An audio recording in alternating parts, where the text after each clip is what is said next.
जैसे मेरा शुरू में आए थे हमारे गौड़े मठ जो है, उन्होंने दिल्ली में तोड़ दिया था पूरा, मुझे इसलिए 94 में बुलाया गया कि पूरी कांग्रेगेशन साफ कर दी। उन्होंने ये कह के कि हम तुम्हें गोपी भाव सिखाएंगे।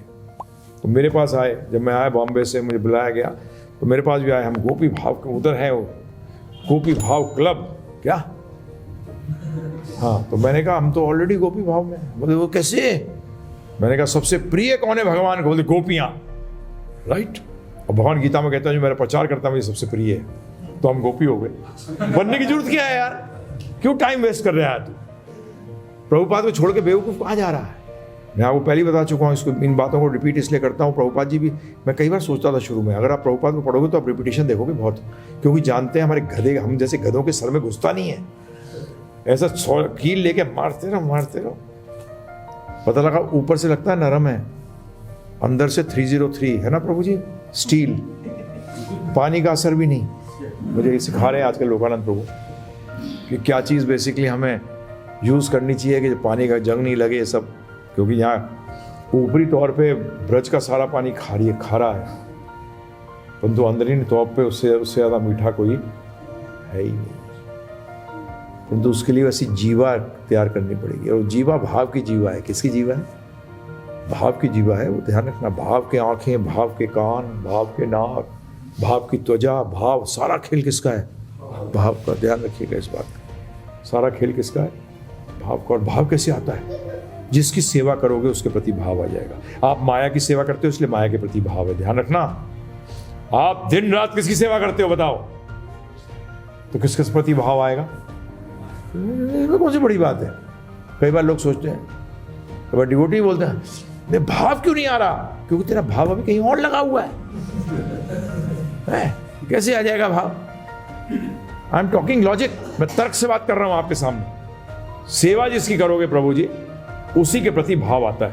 पहले भाव और फिर सेवा नहीं, पहले सेवा और फिर भाव। ये तरीका है, ये प्रभुपाद जी ने हमें दे दिया, सेवा दे दी। हमें क्या दे दी? और ये तक कह दिया कि ये जो प्रीचिंग है that includes the person who sweeping the floor, जो मंदिर का झाड़ू भी मार रहा है या बर्तन भी साफ कर रहा है, वो प्रचार है। क्या है वो? क्योंकि आज ये गंदा होता है, यहाँ बैठ सकते थे आप, हैं जी?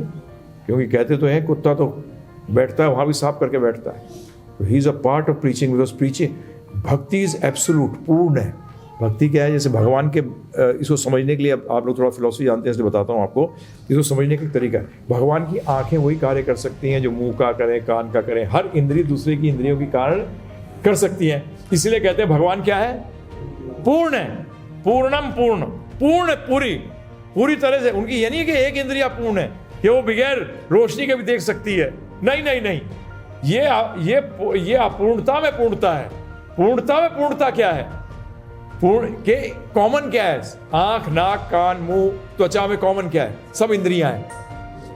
पूर्ण कब होंगी? जब एक इंद्रिय दूसरी इंद्रिय का कार्य कर सके। उसका मतलब सारी इंद्रियां पूर्ण है और अपने आप में पूर्ण है। और जो आप विभाजन समझते हो, विभाजन में भी क्या है? पूर्ण है। आंशिक रूप से भी क्या है प्रभु जी? दे आर पूर्ण, दे आर कंप्लीट। इसी तरीके से भक्ति का कोई भी अंग क्या है प्रभु जी? भक्ति पूर्ण है कि अपूर्ण है बताइए? तो उसका हर अंग क्या होना चाहिए? तो प्रभुपाद जी ने जो कहा, ये भी आपके सामने मैंने तर्क को रख दिया। इसलिए ये कभी मत समझना कि ये बैठ के व्यास आसन में प्रचार कर रहे हैं इसलिए बड़े हो गए। नहीं, अगर अहंकार आ गया कि यार देखो मैं कर रहा हूँ, बस वहीं बकरा कट जाएगा। मैं करते मैंने आपको बताया भी, ये सब प्रचारों को बताया है, मैं रिपीट भी करता हूँ।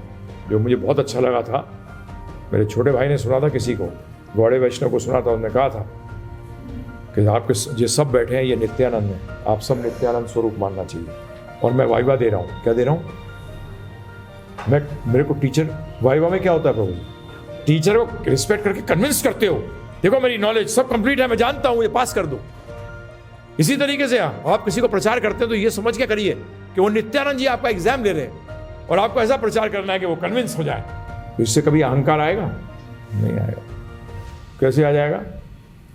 हाँ जी, एग्जाम में तू पास हुआ, टीचर तो होता, तो उसके बाद क्या भाव आएगी? भाव भी क्या आएगा? थैंक यू का भाव आएगा कि आपको जो मैंने समझाया आपने उसको समझ लिया, थैंक यू वेरी मच, अब मुझे नंबर मिल जाएंगे। क्या मिल जाएंगे?